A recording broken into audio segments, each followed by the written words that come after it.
That means that this creature will transform at some point during the game.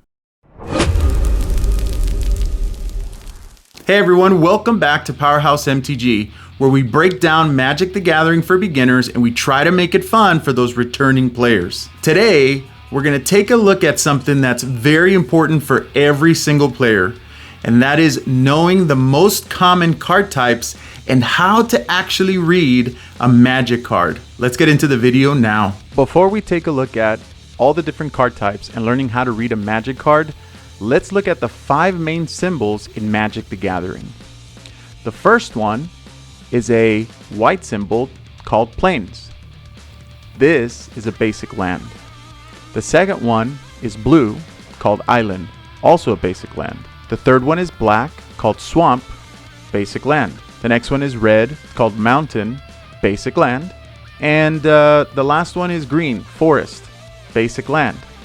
Now if I were to ask you, what kind of card is this? What would you say its type is? If you said basic land, then you are correct. Basic land is a card type, and it's probably the most important card type in your deck. You see, with lands, we create mana, and we use mana to pay for all the cards in our deck, like creatures, instants, sorceries, all that stuff. We can't play any of those without mana, and we can't have mana without lands. So you gotta make sure you have lands in your deck. So how do you read a Magic card? It's simple. All you need to understand is that the Magic card is separated into different sections. The top left shows the name of the card. Occasionally, you'll see a symbol next to the name. That means that this creature will transform at some point during the game. Not all cards have that symbol. Right next to it, you'll see the mana cost. The mana cost is basically how do I pay for this card. So in this case, you'll need 1 red mana plus 1 green mana plus 1 white mana plus 1 blue mana. So if you have different symbols up here, just put a little plus sign in between and that tells you how to pay for it. So this is where you'll need your land cards, basic land cards, or any other card that can tap for mana in order to pay for this creature. And you've got your beautiful art right under that, and then you've got your type line. This case, this creature is a legendary creature, human avatar ally. Right next to it, you'll have the set symbol. In this case, we're looking at the avatar. So that set symbol will stay the same. Now, depending on the rarity of the card, they come in different colors. We'll take a look at that in just a minute. Then you have the main text box. Here you'll find the mechanics of the creature or card you're playing, how the card works will have the text, and anything that's in italics will be kind of just telling you the story of that particular card, or just flavor text, right? The lore of the card. So in this case, this card is flying and firebending 2. That's what it does. The way the card works says whenever you waterbend, earthbend, firebend, or airbend, draw a card. Then if you've done all 4 this turn, transform Avatar Aang. So that's how this particular card works.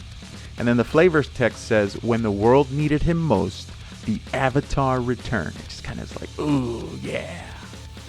Now on the bottom right hand side, you have power and toughness. The left number is the power of the creature, so how much it can hit for. The right number is its toughness, is how much damage it can take before the creature dies. Now let's take a look at rarities. This particular rarity of this set, this is a mythic rare. Mythic rares are monetarily more expensive. They're a little harder to find. There are also cards that will show up with a gold color. Gold color cards are rare. These are a little easier to find, but not as much. And sometimes they can have a really, really high value as well. Then we have the uncommon color, which is silver. These are a little easier to find, and they're not too expensive. And finally, common cards are in black. You can find these almost everywhere, and they're usually not very expensive. So if you really need some cards, you can just go to a card shop and buy these, sometimes for a couple cents. So those are the different rarity types. Let's take a look at the different card types in Magic the Gathering. Okay, we're going to take a look at the card types, but one more thing. Cards in Magic the Gathering are separated into two piles, permanents and non-permanents. Permanents are any card that when you play it, it stays on the battlefield. Non-permanents is any card that you play that immediately once you play it and it does its effect, it goes into the graveyard. Alright, let's look at the card types. So I did this in alphabetical order, and just know that we are looking at the basic card types. Usually the card types also have subtypes. We're not going to look at those in this video. So the first one that we're looking at is an artifact. Artifacts are permanents. When you play these, they stay. Artifacts offer you abilities that you can redo every turn. And these are vital if you want a strong deck. Then we have basic lands. We already know what those are. They provide mana. That's how we pay for stuff. These are also permanents. Then we have creatures. Creatures are usually permanents. There are some creatures that are temporarily permanents that will fizzle out or will disappear or will die at the end of turn. But they're considered permanents. And every set releases all kinds of creatures. The next permanent is an enchantment.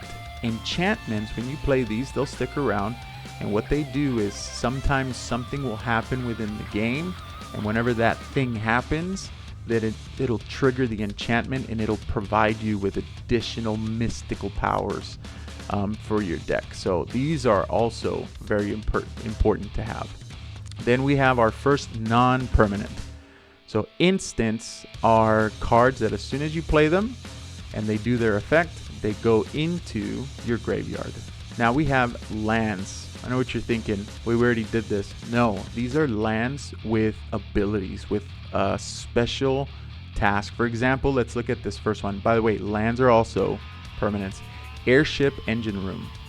This land enters tapped. So it's going to come and tap, but once you can use it, you can actually tap this land for blue mana or red mana. But it also gives you an ability here. You can pay 4 of any color, tap this land, and then sacrifice it so it goes to your graveyard.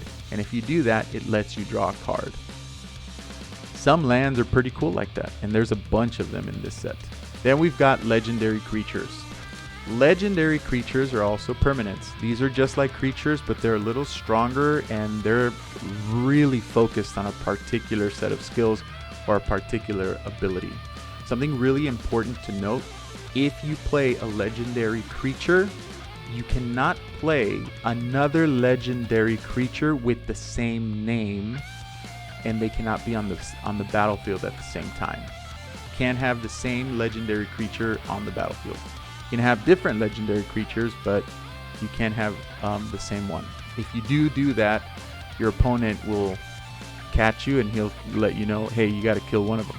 One of them's got to be sacrificed. So be careful not to play the same one. And then we have finally our last card type, which is sorcery. This is also a non-permanent card. Sorceries are not like instants. Instants can be played at any time, even during your opponent's turn. Sorceries can only be played during your turn. They can be played during your main phase 1 or on your main phase 2. Now there is one more card type that exists, but not every set contains these, and not everybody puts these into their deck. Do I think they're important? Yes. Do I think they're powerful? Absolutely. And what I'm talking about are planeswalkers. Planeswalkers are like an additional player that is right next to you, an ally that is with you. This is not a creature. It can be attacked, but it's kind of playing as your buddy, and it has loyalty counters because this planeswalker is loyal to you. In this case, we've got Sorin Vampire Lord. He's got 3 abilities that he can do every turn. And usually the bottom ability is usually the main ability that you're trying to work towards. So this one is also a card type, and it is a permanent as well. So there's your crash course on reading Magic cards and looking at basic card types. I hope you enjoyed this video, and I hope you found it helpful. I hope you can get a really cool deck going that you can show off to your friends or take with you to your local gaming store and destroy the other one, you know, or be nice, whatever. Anyway, hit the like button, subscribe, hit the bell. Don't miss whenever I make a video. See ya.